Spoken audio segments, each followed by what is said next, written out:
Salut tout le monde, c'est Sam the Bulletman et aujourd'hui on se retrouve pour le deuxième plus gros pay-per-view de l'année, le biggest event of the summer, le plus gros événement de l'été, à savoir WWE SummerSlam. Et cette vidéo va comporter donc la carte et je vais vous donner donc mes prédictions sur ce qui pourra se passer, ce qui pourrait éventuellement se produire pendant le show, qui donc aura lieu dans la nuit de dimanche à lundi, comme d'habitude. Donc dans la nuit du 17 au 18 août au Staples Center à Los Angeles, comme chaque année, car SummerSlam a toujours lieu à Los Angeles. Donc la carte, pour en ce qui concerne, avant de parler de la carte, je viens juste à encore m'excuser, à chaque fois je m'excuse de ça, mais c'est vrai que les vidéos de prédiction apparaissent assez tard, et pas très longtemps avant le show, ce qui est vrai, donc c'est en journée générale, c'est pas des vidéos qui sont très utiles parce qu'elles ne restent que pour une courte durée. Et puis là, en plus, malgré le fait que je sois en vacances et que je ne travaille pas, j'ai plein de travail à faire à droite à gauche. J'ai une tournée à préparer avec mon groupe. J'ai plein d'autres concerts à faire à droite à gauche. Il faut que je gère mes vacances aussi. Donc voilà. Et donc aujourd'hui, là, au moment où je vous parle, il est mercredi midi, donc j'espère qu'elle sera postée dans l'après-midi, cette vidéo. Donc voilà, de toute façon, si vous la regardez, c'est qu'elle a été postée. Donc en ce qui concerne la carte, on a pour le moment 8 matchs. Ce qui est, comme un Battleground, pour Battleground, une bonne chose. Comme ça, je peux faire ma vidéo à peu près correctement. Par contre, il n'y a pas de kick-off. Et c'est la première fois, bon alors il n'y a pas de kick-off prévu pour l'instant, il y en aura certainement un parce que maintenant c'est devenu une habitude. Et ça m'étonnerait que pour SummerSlam ce soit pas le cas. Ce sera peut-être ajouté au dernier moment, je sais pas, par exemple un match par le titre par équipe des Usos. D'ailleurs les Usos qui ont plutôt disparu ces derniers temps, on sait pas trop où ils sont depuis Battleground. Enfin bref, et si jamais ils ont leur match, bah, c'est eux qui gagneront, parce que ce sera déjà ajouté au dernier moment, donc je pense qu'ils garderont leur titre. Voilà, et maintenant je vais attaquer avec les matchs qui sont d'ores et déjà prévus. J'ai pris la liberté de prendre quelques notes en ce qui concerne les premiers matchs, mais comme je voulais pas prendre... Enfin, j'ai fait ça sur les 3 premiers matchs. 4 premiers matchs, pardon. 5. Et du coup, après on verra, pour le reste ce sera de l'improvisation. Donc je vais commencer avec le match pour le titre des Divas. Donc détenu pour l'instant par AJ Lee. Donc je vais pas revenir sur ce qui s'est passé depuis le lendemain de Money in the Bank. Voilà, je vais y arriver. Donc AJ Lee qui est revenu. Enfin bref, voilà tout ça. C'est le deuxième match qu'on a entre ces deux catcheuses. La différence, c'est qu'aujourd'hui, les choses sont claires entre elles. Elles se détestent bel et bien. J'espère que le match sera meilleur qu'à Battleground parce que voilà, faut se rappeler qu'il a été un peu court et qu'il avait surtout été entaché par quelques botches, malgré une envie de faire quelque chose d'intéressant, quelque chose de bien, quoi. Par contre, je trouve ça un peu dommage que la feud soit pas si intéressante que ça, hein. Niveau catch, il y a ce qu'il faut, mais niveau accroche du public, c'est pas encore ça. Voilà, après, c'est comme ça que la WWE gère ses divas et du coup, c'est comme ça que le public la réceptionne. C'est vrai que les divas, ça intéresse de moins en moins de monde et moi, c'est pas mon cas. Je trouve qu'il y a des divas qui méritent, des catcheuses qui méritent d'être mises en avant. Et c'est donc le cas surtout de Paige et de AJ Lee, donc voilà. Par contre, en ce qui concerne le choix de la gagnante potentielle, c'est assez difficile quand on regarde. Parce que si Paige gagne, la feud continue. Si AJ Lee gagne, la feud peut soit s'arrêter là, soit continuer de plus belle, c'est-à-dire que Paige va encore réclamer qu'elle devrait être la championne, que AJ Lee lui a volé son titre, et voilà. Mais ça c'est pareil, parce que la gestion de la feud est pas excellente, on sait pas trop comment la prendre, parce qu'on se demande vraiment qui est heel, qui est face, hein. Et je pensais qu'avec l'héros on arriverait à peu près à s'y retrouver, mais au final les deux sont tout autant soutenus. C'est assez particulier, parce que là par exemple, bon, on sait que c'est comment il y a Paige qui nargue constamment AJ sur le ring, qui se fout de sa gueule, qui utilise même sa petite démarche de une petite maison dans la prairie autour du ring. Euh, et à côté de ça, à la fin de son match, AJ Lee se met à rouer de coups Eva Marie. Donc là, je parle du Raw qui a eu lieu il y a 2 soirs. Elle se met à rouer de coups Eva Marie qui vient de gagner son match contre AJ Lee. Et donc c'est pour ça, je sais pas trop comment la prendre. Je sais pas trop qui est face, qui est heel. Donc du coup, on va se contenter de comment la rivalité peut ou ne peut pas continuer. Donc au final, je pense que comment on peut dire, la, je relis un petit peu mes notes. Au final, je pense que la meilleure solution, ce serait voilà, c'est ça, c'est que c'est que ça continue parce que ça laisse les autres divas de côté. Et on va pas dire que c'est plus mal, mais bon, au final, on a les deux meilleures divas qui s'affrontent. Et Jay Lee et Paige sont des sacrées bonnes divas sur le ring. Elles se débrouillent très très bien. Et voilà, donc ça laisse un petit peu les autres qui sont moins bonnes sur d'autres plans ou simplement pas sur le truc, voilà, pas sur les matchs pour le titre. Et donc ça devrait continuer comme ça. Je trouve que c'est pas une si mauvaise idée. Mais en ce qui concerne le match, je donnerais un léger avantage pour AJ Lee. Je pense que Paige continuera à clamer son titre, je le vois bien finir comme ça. Donc je prédirais plutôt une victoire de AJ Lee. Le deuxième match, le Miz contre Dolph Ziggler. Alors, à Battleground, on a eu, je crois que c'était à Battleground, on a eu un match pour une Battle Royale pour le titre intercontinental. Donc qui portait effectivement le Miz et Dolph Ziggler, plus je sais plus une vingtaine d'autres catcheurs. Du coup, ça s'est passé comment Dolph Ziggler a dominé une très grosse partie du match. Le Miz, lui, s'est fait éjecter par dessous les cordes. Enfin, il est sorti du ring sans se faire éliminer. Et il est rentré sur le ring au tout dernier moment, une fois qu'on croyait que Dolph Ziggler avait gagné le match. Il est arrivé en un petit malinois, un petit fourbe, et il a jeté Dolph Ziggler par-dessus la troisième corde, ce qui lui a permis de remporter le titre. Donc du coup, le Miz est champion intercontinental. Et du coup, Dolph Ziggler, ce qui était plutôt prévisible, est revenu le jour d'après pour donner son ressenti quant à ça, parce qu'il trouvait qu'il avait fait tout le boulot et que le Miz était arrivé un petit peu au dernier moment pour tout prendre à la place de Dolph Ziggler. Enfin bref, donc le Miz pour l'instant, donc il a repris son rôle habituel de champion frimeur. Il nargue Ziggler à chacun des matchs depuis donc, le lendemain de Battleground. Et voilà, et c'est là où le Miz est bon aussi, c'est que il entretient cette rivalité durant toutes les semaines. C'est-à-dire que il est là à chaque fois, Raw, SmackDown, pour faire chier Dolph Ziggler, pour nous rappeler qu'il est là et pour rappeler son match là. Et c'est là que c'est cool. Mais voilà, c'est presque même au point de faire passer Dolph Ziggler au second plan au final. Et voilà, mais c'est pas voilà. Et c'est pas par contre voilà, c'est pas non plus évident de donner un vainqueur pour ce match-là. Parce que pareil, je vois bien la feud continuer un petit peu. J'aime beaucoup les deux catcheurs, enfin surtout Dolph Ziggler. Et bien sûr, quand on a un catcheur qu'on aime particulièrement, on a envie de le voir avec des titres autour de la taille. Mais je partirai plus sur une rétention des titres du Miz. J'ai dit une rétention, pas une victoire. Je vous explique, je vais peut-être m'avancer un peu. Mais je sais pas, ça ressemblerait bien au Miz de gagner genre ou alors de perdre par des comptes à l'extérieur. Ce qui veut dire que du coup, il garderait ses titres. C'est-à-dire que il resterait à l'extérieur du ring, il perdrait le match, mais on a toujours l'avantage du champion, c'est-à-dire que s'il reste en dehors du ring, il perd le match, mais il garde ses titres. Et je vois bien un truc comme ça, ce qui par conséquent ferait continuer la rivalité. Je sais pas pourquoi, je la sens bien comme ça. Et je vais partir là-dessus. Et même plus de toute manière, même si ça se passe pas comme ça, je pense plus que le Miz va gagner. Et voilà. Donc je parierais sur une victoire, je vais pas dire une victoire, mais une rétention des titres du Miz. Voilà. J'ai ensuite pris quelques notes en ce qui concerne Roman Reigns contre Randy Orton. Alors, c'est Randy Orton qui a annoncé ce match-là. Il estimait que Roman Reigns était le principal responsable qu'il n'ait pas les titres, hein, donc, parce que les hommes se sont affrontés à Money in the Bank dans un match d'échelle, puis un match à 4 à Battleground. Et Randy Orton estimait Roman Reigns responsable de ne pas avoir les ceintures. Voilà. Voilà, vous avez compris. Et donc voilà, Randy Orton contre Roman Reigns. Alors, c'est un match à prendre avec des pincettes parce qu'il a des fausses allures de super match et pourtant, moi, c'est une question, je trouve que c'est pas trop le cas. C'est la fin du super push de Roman Reigns. Il n'a plus de match pour les titres. Il n'a plus qu'un match simple contre un catcheur de haut rang, on peut dire ça comme ça. Hein. Donc voilà. Même si Roman Reigns est de plus en plus charismatique, ce match me tente pas plus que ça. Il manquerait presque juste une petite stipulation pour ajouter un petit peu de saveur à ce match en fait.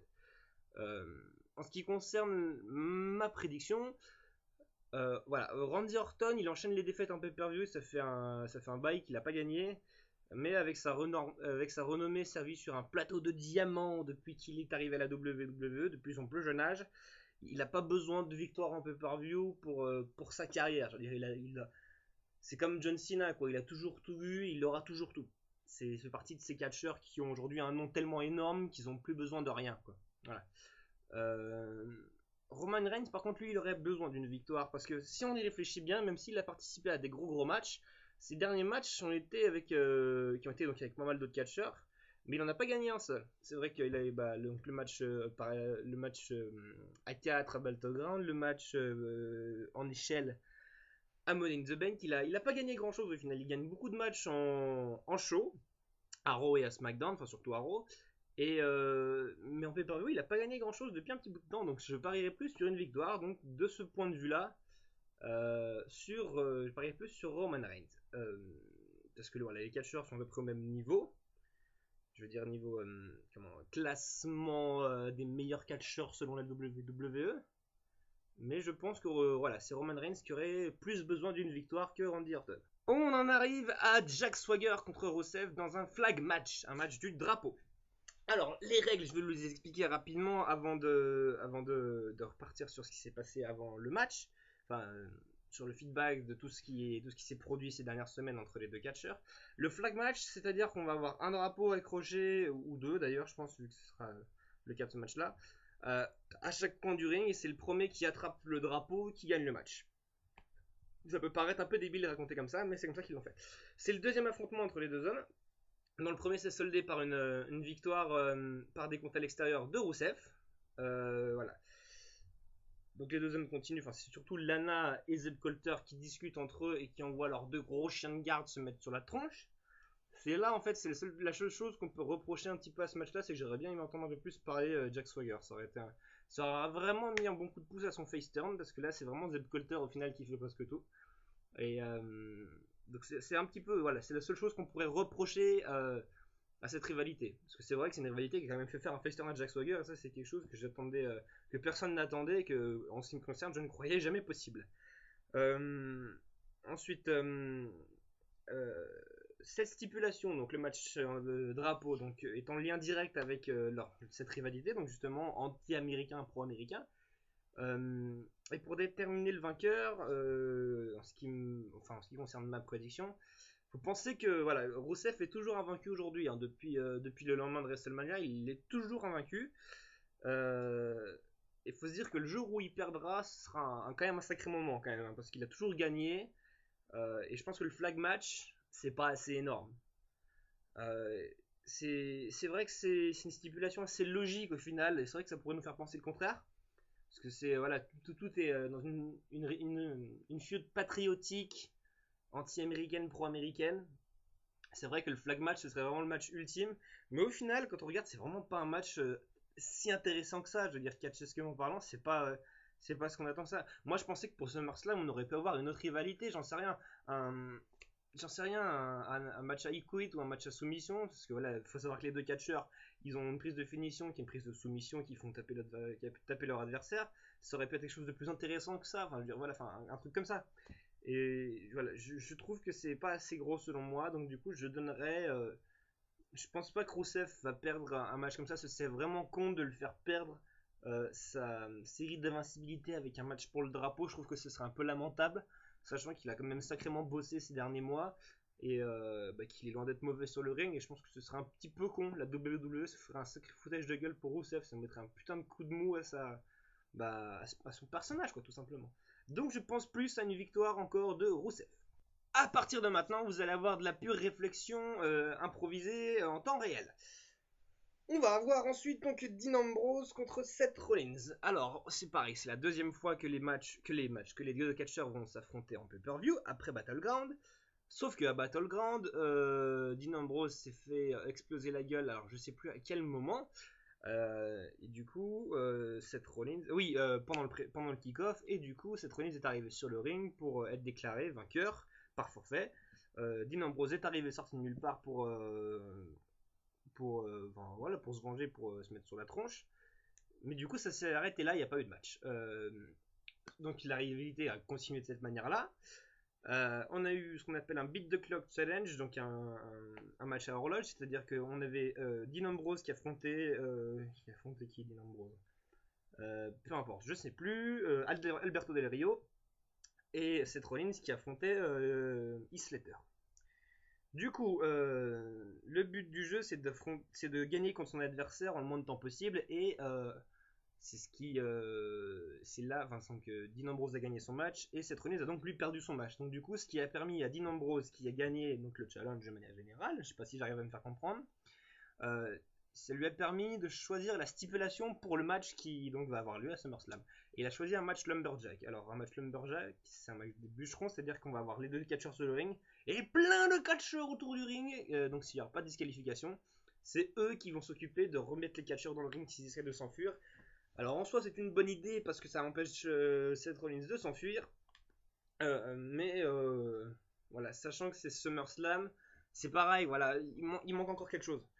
Et ça aurait pu être un peu plus intéressant de, je sais pas, de faire un street fight ou un match sans un match no holds barred, c'est-à-dire sans décompte à l'extérieur, sans disqualification, sans rien, parce que du coup ça aurait pu partir dans tous les sens, et on sait que les deux hommes sont capables de faire de super choses sur le ring parce que c'est de loin d'être des mauvais catcheurs, au contraire. Et, et donc voilà, et c'est la seule chose, quoi, Lumberjack ça me tente, mais bon, on aurait pu trouver mieux.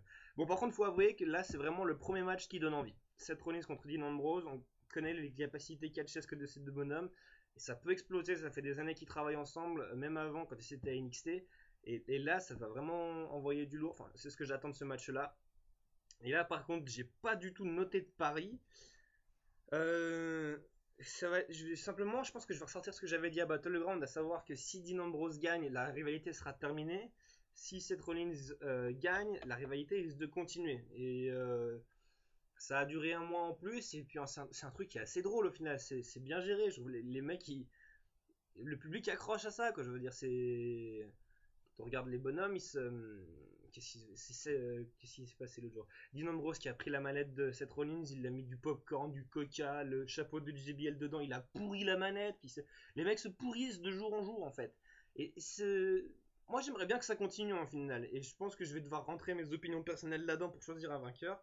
Et malgré le fait que Dean Ambrose ait choisi la stipulation, je vois bien une victoire de Seth Rollins. On va ensuite avoir un nouvel affrontement entre Bray Wyatt et Y2J Chris Jericho. Alors, les deux hommes se sont donc rencontrés. Alors, attends, c'est la deuxième ou c'est la troisième fois qu'ils s'affrontent? Je sais plus du tout. Non, c'est la. Attends, je regarde rapidement. Bah, je vais recommencer.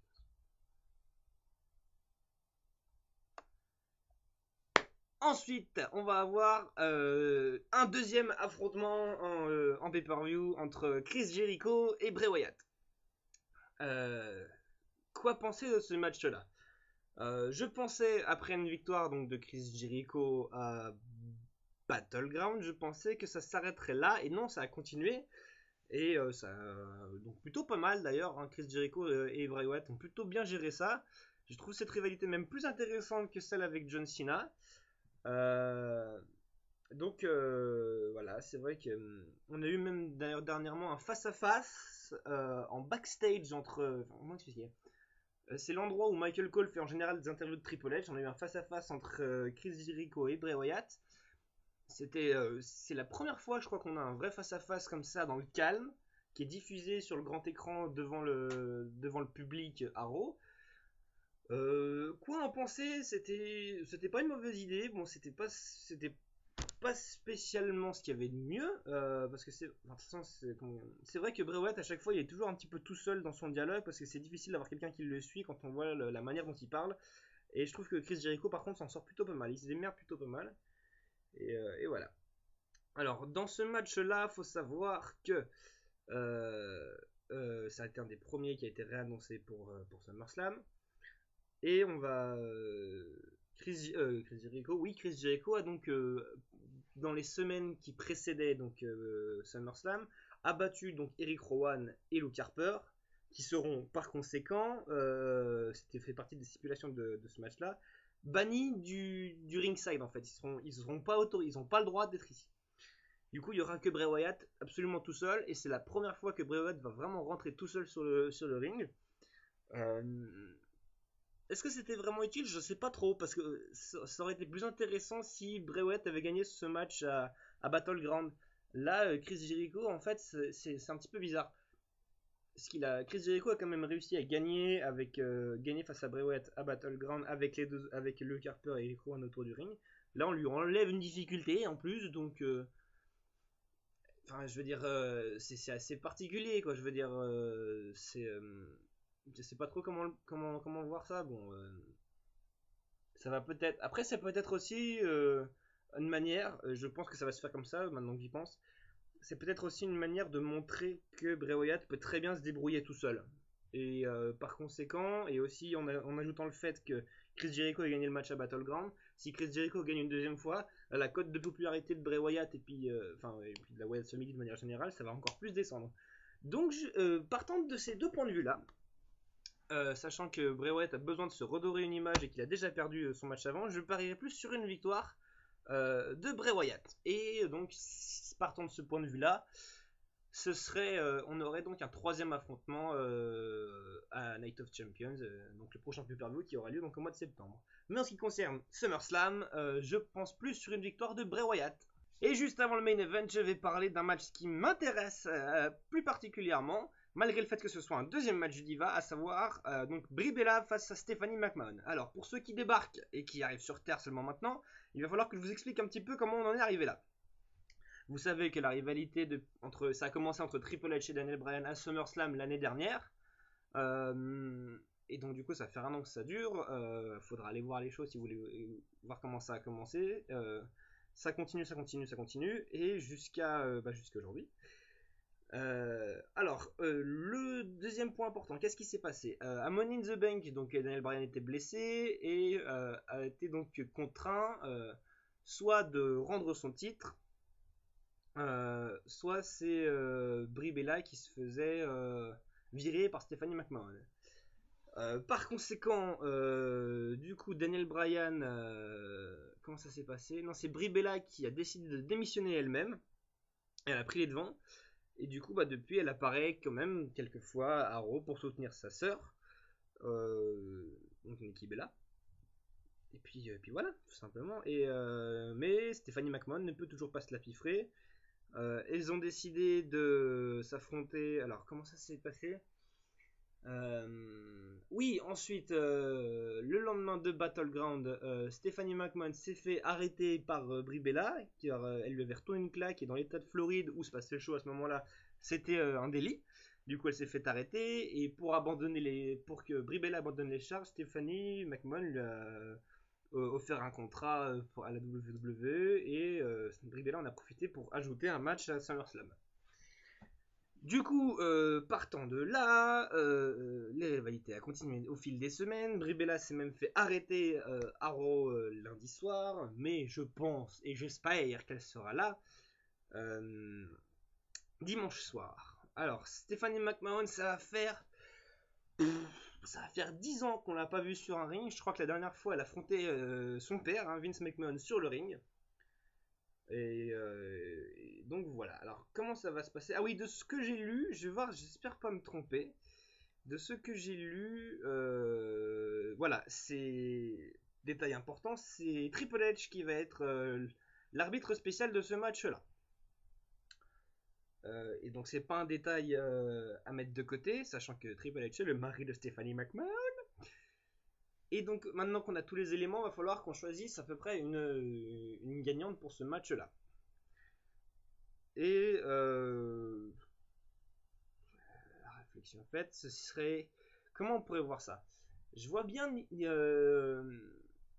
c'est en train de fuser dans ma tête, il faut que je vous donne les idées que j'ai. Je pense que Triple H va forcément favoriser la victoire de sa femme, mais c'est possible que par conséquent, il y ait Nikki Bella qui débarque pour foutre la merde. Allez, même Daniel Bryan, bon ça m'étonnerait, par contre ce serait une super surprise pour SummerSlam. Daniel Bryan qui arrive pour foutre la merde aussi, ça pourrait être rigolo, ça pourrait être sympa. Il peut se passer pas mal de choses à ce match-là. Mais partant de ce qu'on a déjà, et pour éviter de faire trop de plans sur la comète, je vois quand même une victoire de Stephanie McMahon pour faire encore et encore durer la rivalité jusqu'au retour de Daniel Bryan et tout ça. Je pense qu'il y a encore des choses à écrire là-dessus. J'ai pas vraiment beaucoup d'arguments, c'est vrai, et je prends que ce qu'on a aujourd'hui au lieu de voilà, d'imaginer tout un tas de conneries, et donc je prends que ce qu'on a, et donc je parierai plus, sans trop d'arguments, et avec un très léger avantage, je donnerai donc Stephanie McMahon gagnante de ce match. La WWE nous a fait une surprise de gueudin en nous ramenant, attention, le meilleur catcheur de la décennie, Brock Lesnar.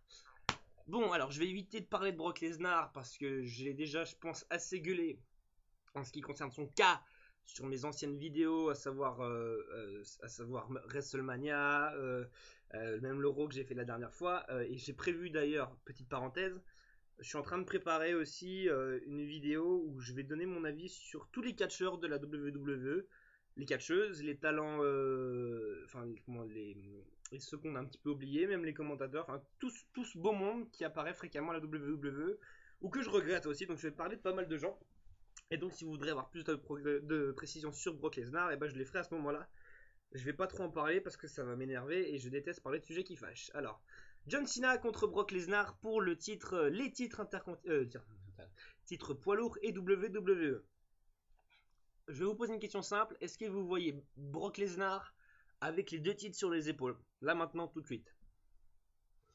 Non. On est d'accord. Pas du tout. Déjà, même sur les épaules de John Cena, au départ, ça me faisait un petit mal au fion de les voir. Même si John Cena, je vais l'avouer, est mon catcheur préféré parce que c'est lui qui m'a intronisé à la WWE, qui me l'a fait connaître. C'est lui que j'ai vu en premier sur l'écran quand j'ai vu un match de catch. Donc voilà. Brock Lesnar, de toute manière, voilà, je vais encore revenir là-dessus, je suis obligé de le dire, il ne mérite pas, il y a trop peu de choses enfin, il mérite rien, je veux dire, voilà. On lui a déjà offert la victoire sa victoire sur l'Undertaker à WrestleMania, on va pas non plus lui offrir les deux titres, que je veux dire, au bout d'un moment, les gens peuvent plus le voir, ce Brock Lesnar, c'est pas possible. Peut-être moi plus que les autres, mais je veux dire, voilà, il a déjà assez choqué le monde comme ça, je veux dire, il vient pour le pognon, quoi. Je veux dire, là c'est le retour de Brock Lesnar a eu lieu le lendemain de Battleground, il arrive pour SummerSlam, il va avoir son match face à John Cena. Je pense qu'il va le perdre et il va se tirer. Ce sera tout. Je veux dire, on va pas lui redonner un match derrière, à moins de, bon voilà, il y aura pas rien à becter. À part, à la limite, si on veut faire des plans sous la comète, on peut me faire affronter contre Roman Reigns aussi. Ça, à la limite, ce serait super, quoi. Ce serait une bonne idée. Mais je veux dire, faut arrêter, quoi, avec Brock Lesnar. C'est juste pas possible, quoi. Il y a tellement d'autres mecs qui méritent d'avoir sa place. Bref, je vais m'arrêter là parce que voilà. Enfin, je sais même pas si. Oui, non, je parie sur une victoire de John Cena quand même. J'ai pas envie que. Voilà, j'ai pas envie que les. Mais c'est ça qui est dommage, c'est que c'est plus un pari personnel qu'un réel pari sur les faits. C'est-à-dire que j'ai envie que ce soit John Cena qui gagne parce que j'ai pas envie que ce soit Brock Lesnar qui les prenne ces titres. Ça me débecte de le voir ici et j'ai pas. Et voilà. Ça me foutrait un sacré coup de mou à mon envie de continuer à faire des vidéos, de regarder le catch en général si c'est Brock Lesnar qui a ces deux titres là. Parce que ça sera tellement pas mérité à cause de sa mentalité, de sa manière de catcher, de voir les choses, de traiter les autres gens, de prendre la place d'autres gens. Donc voilà. En ce qui concerne la feud, c'est plutôt pas mal géré. Je dois me concentrer quand même. Voilà, je vais faire ça. Je vais me concentrer sur le positif. Ça me concentrera sur le positif. On a eu du bon truc. Hein, donc à chaque fois, c'est Paul Heyman comme d'habitude qui fait les speeches, qui parle à la personne de Brock Lesnar, et il le fait toujours très bien. C'est pour ça que j'aime beaucoup Paul Heyman pour ça, parce qu'il est très intelligent et il manie très bien la langue et il sait très bien le faire. Et à côté de ça, John Cena qui m'a agréablement surpris aussi à Raw lundi, qui a sorti, qui a même réussi à me faire rire. Et voilà, ça m'avait manqué, un bon John Cena bien énervé. Et voilà, c'était quelque chose, voilà, ça m'a redonné envie un peu pour voir le match. Voilà, ça me donne envie, mais voilà, je me fais pas trop d'illusions. Je pense qu'avec Brock Lesnar, on risque pas d'avoir un super match. Même référence, même si les deux hommes, la dernière fois que les deux hommes se sont affrontés, je sais pas si vous vous rappelez, c'était à Extreme Rules en 2012. Brock Lesnar était revenu, il avait dominé tout le match. John Cena avait fait 3-4 prises à la fin et le match était terminé là. Du coup, beaucoup de gens étaient restés sur leur fin. Et voilà, donc j'espère avoir quand même un meilleur match. Mais bon, après, venant de Brock Lesnar, je préfère pas m'attendre à grand chose. Et donc voilà, je vais donc m'arrêter sur mon pari. Donc une victoire et plutôt un espoir que John Cena garde ses titres. Voilà, c'est tout pour ce qui concerne SummerSlam. Je vais en parler d'ailleurs de manière globale. Alors, c'est vrai que si on regarde les matchs qu'on a pour l'instant, on n'a que 3 matchs pour les titres et à chaque fois, à chaque fois, je prédis de ce que je pense, et jusqu'à présent, je me suis pas trop trompé sur mes paris, un petit peu, mais pas tout le temps. Je prévois plus, voilà, il y a aucun changement de titre à SummerSlam. Et même si les Usos viennent pour avoir un match qui serait donc prévu au dernier moment, ce sera une rétention du titre. Ce serait con de faire perdre un match pour le titre par équipe sur un match prévu au dernier moment. Voilà, c'est ça que je veux dire. Et donc c'est un petit peu dommage. Et cette carte de SummerSlam, de manière générale, ne me tente vraiment pas. Euh, Premièrement, parce que c'est une répétition de matchs qui ont déjà eu lieu. Voilà, je vais regarder. Rusev, Jack Swagger, Dean Ambrose, Seth Rollins, Bray Wyatt, Chris Jericho, AJ Lee Page. Ça fait 4 matchs sur 8 qui ont déjà eu lieu. C'est la deuxième fois que ces adversaires s'affrontent, je veux dire. On va avoir une belle copie de ce qu'on a eu à Battleground. Je veux dire, la moitié, ça va être du copier-coller. Et c'est ça que c'est une vraie connerie. Ce pay-per-view ne donne pas plus envie qu'autre chose. Il faut se rappeler quand même que SummerSlam, c'est le deuxième plus gros pay-per-view de l'année. Parce que voilà, on a WrestleMania en avril ou en mars, ça dépend. Et on a toujours en mois d'août, on a SummerSlam. C'est le plus gros événement l'été, c'est le deuxième plus gros pay-per-view de la WWE. Et c'est pas une carte qui donne plus envie qu'autre chose. Je veux dire, voilà, même si c'est vrai qu'on sent qu'il y a de l'envie de la part de certains catcheurs, qu'on a des promos, tout ça, moi je trouve que la carte elle est pas elle est pas très intéressante et c'est sacrément dommage quoi, parce que SummerSlam ça mériterait d'être beaucoup mieux vendu que ça. Bon, je vais quand même le regarder parce que c'est SummerSlam et parce que on peut s'attendre à tout. Moi j'ai envie qu'il y ait, voilà, de ce qu'on a pour l'instant, j'ai un peu peur quand même pour le show. Mais j'espère que la WWE va réagir et qu'elle va nous apporter pas mal de surprises, et ce qui serait quand même un sacré gros point positif. Euh, donc voilà, je crois que j'en ai terminé. J'ai tout dit ce qui concerne SummerSlam. Je rajouterai quelques commentaires peut-être plus tard. Je regarderai la vidéo donc dimanche soir. Je tâcherai de faire la review assez vite lundi soir si je peux, parce que je travaille aussi le lundi qui suit. Enfin, donc le lundi 18, donc je travaille. J'essaierai de la faire le soir et donc de vous la poster mardi. On verra bien comment ça se passe. Je vous tiens au courant pour mes nouvelles vidéos qui vont bientôt arriver. Faut que je finisse de les mettre en place, que ça prend du temps. J'ai une centaine de personnes à, à décortiquer. Et donc voilà, tout ça va arriver incessamment sous peu, mais il faut prendre du temps, il faut être patient. Merci d'être resté jusqu'à la fin de cette vidéo. Je vous dis à tout plus. Je vous souhaite un bon pay-per-view, une bonne bourre, et puis faites attention à vous. Et puis, voir ça.